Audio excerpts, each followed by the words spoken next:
Sebelumnya, Korean Wave atau Hallyu atau gelombang Korea adalah istilah yang diberikan untuk tersebarnya budaya Korea Selatan di seluruh dunia.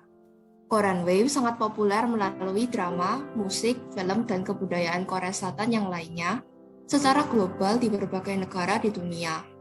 Umumnya, Korean Wave membuat banyak orang tertarik untuk mempelajari bahasa dan kebudayaan Korea. Korean Wave tidak sebatas memasarkan budaya Korea Selatan, tetapi juga mampu memasarkan produk-produk komersial dan pariwisata di berbagai negara. Dengan kata lain, Korean Wave bukan sekedar memperluas industri negara, namun telah menjadi kekuatan tersendiri bagi Korea Selatan. Pada saat ini, Korean Wave diikuti dengan banyaknya perhatian pada produk Korea Selatan. Penyebab adanya fenomena Korean Wave adalah perkembangan teknologi informasi yang sangat pesat.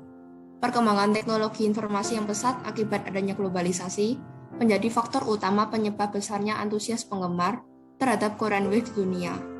Selain itu, Korean Wave mendunia juga tidak dapat lepas dari dukungan pemerintah Korea Selatan dan agensi hiburan di Korea Selatan yang berperan besar untuk memperkenalkan budaya Korea ke negara asing. Korean Wave sedari awal memang telah dipersiapkan untuk dipasarkan ke berbagai belahan dunia, sejalan dengan adanya dukungan penuh dari pemerintah Korea Selatan, dengan tujuan untuk menghapus citra bangsa yang tradisional dan membangun cerita nasional yang lebih modern. Fenomena Korean Wave pertama kali muncul di Tiongkok pada tahun 1992. Setelah itu, musik pop Korea yang dikenal dengan K-pop dan drama TV Korea atau K-drama langsung populer di kalangan masyarakat Tiongkok. Sedangkan pada pertengahan tahun 2000-an, K-pop telah menarik banyak penggemar dari Asia Tenggara dan terus menyebar ke Eropa, Amerika Serikat, dan Amerika Selatan. Candi Borobudur terletak di Magelang, Jawa Tengah, merupakan situs warisan dunia yang diakui UNESCO pada 1991 karena memiliki kriteria tertentu. Pertama, kompleks candi memiliki mahkota kubah. Kedua, Candi Borobudur merupakan seni luar biasa yang memberi pengaruh besar. Ketiga, berbentuk bunga teratai yang disucikan umat Buddha. Candi Prambanan. Bersamaan dengan Candi Borobudur, Candi Prambanan yang berlokasi di Sleman, Yogyakarta ini diresmikan sebagai warisan dunia oleh UNESCO pada 1991. Berdasarkan UNESCO, Candi Prambanan menampilkan kemegahan budaya zaman klasik Indonesia juga sebagai kompleks keagamaan luar biasa di abad ke-10. Pada saat debut, film keluarga bergenre fantasi komedi ini berhasil mendapatkan pendapatan sebesar 20 juta US dollar atau sekitar 290 miliar rupiah. Film ini dapat menjadi referensi tontonan yang bisa menghibur kita di masa pandemi ini.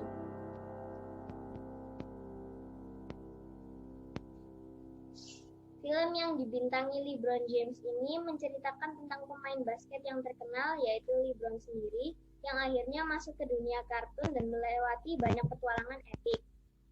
Film ini tayang pada bulan Juli tahun ini 2021. Film ini menceritakan ulang Space Jam 1 yang rilis pada 1996.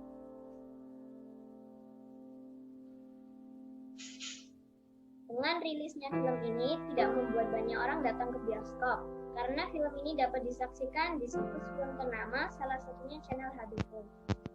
Film ini memiliki pesan moral yang baik karena menceritakan tentang kekompakan keluarga antara ayah dan anak.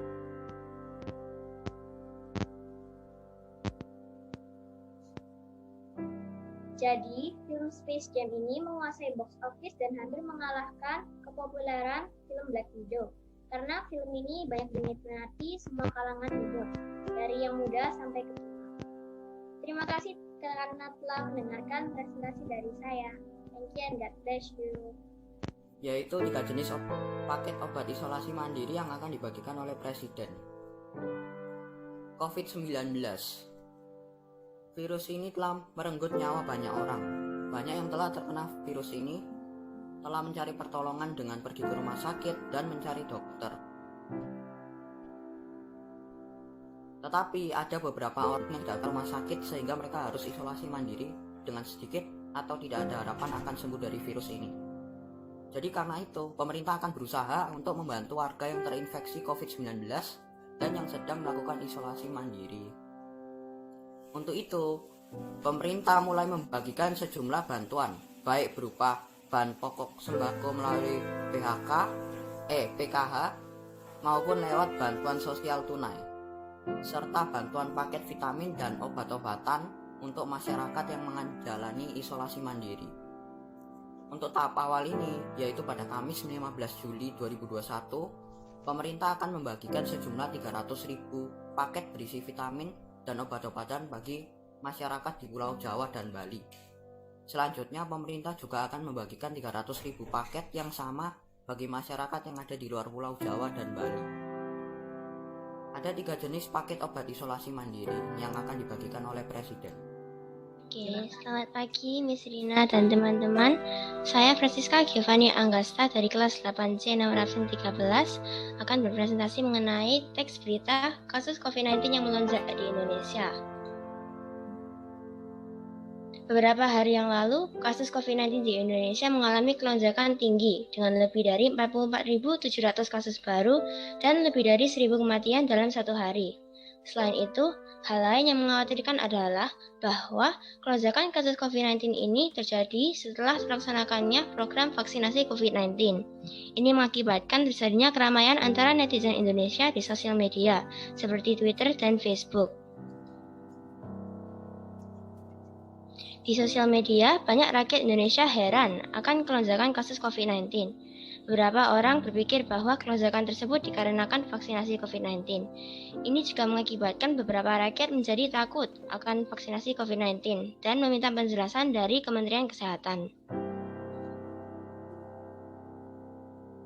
Setelah keramaian yang terjadi, Kementerian Kesehatan memiliki penjelasan untuk rakyat Indonesia. Juru bicara dari Kementerian Kesehatan, Dr. Siti Nadia Tarmizi, menjelaskan bahwa walaupun kita sudah vaksin, kita masih dapat positif COVID-19. Fungsi vaksin adalah untuk membuat gejala COVID-19 menjadi tidak parah. Selain itu, juga ada beberapa faktor yang dapat mengakibatkan seseorang yang telah vaksin menjadi positif. Faktor tersebut adalah host, lingkungan, dan virus itu sendiri. Kesimpulan. Jadi, berita di atas menjelaskan mengenai insiden meledaknya kasus COVID-19 di Indonesia yang terjadi setelah terlaksanakannya program vaksinasi COVID-19.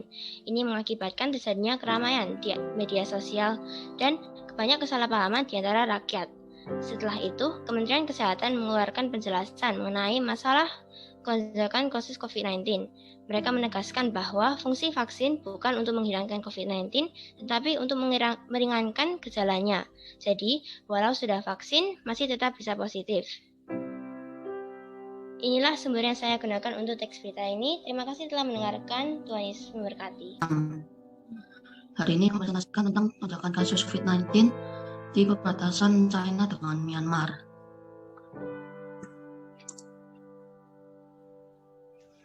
Pada hari Selasa, China melaporkan kasus baru COVID-19 tertinggi sejak Januari 2021 di Provinsi Yunnan Barat Daya yang berbatasan dengan Myanmar. China Daratan mencatat terdapat 65 kasus baru yang telah terkonfirmasi pada 19 Juli. Komisi Kesehatan Nasional setempat mengatakan dalam sebuah pernyataan, infeksi varian virus corona baru tersebut diketahui menyumbang sebagian besar kasus baru yang dilaporkan pada 19 Juli dan Yunnan melaporkan adanya 41 kasus baru yang berasal dari luar negeri. Semua teman varian baru virus corona tersebut diketahui berasal dari warga negara China yang baru saja kembali dari Myanmar. Provinsi Yunnan di China mulai berjuang menghadapi kenaikan kasus COVID-19 pada 4 Juli 2021, yang sebagian besar terjadi di Ruili dan Yongchuan, yang merupakan dua kota kecil di perbatasan China dengan Myanmar. Total kasus COVID-19 China kini telah mencapai 92.342 orang, dengan korban meninggal dunia sejumlah 636 orang. Terima kasih karena sudah mendengarkan. Yesus memberkati.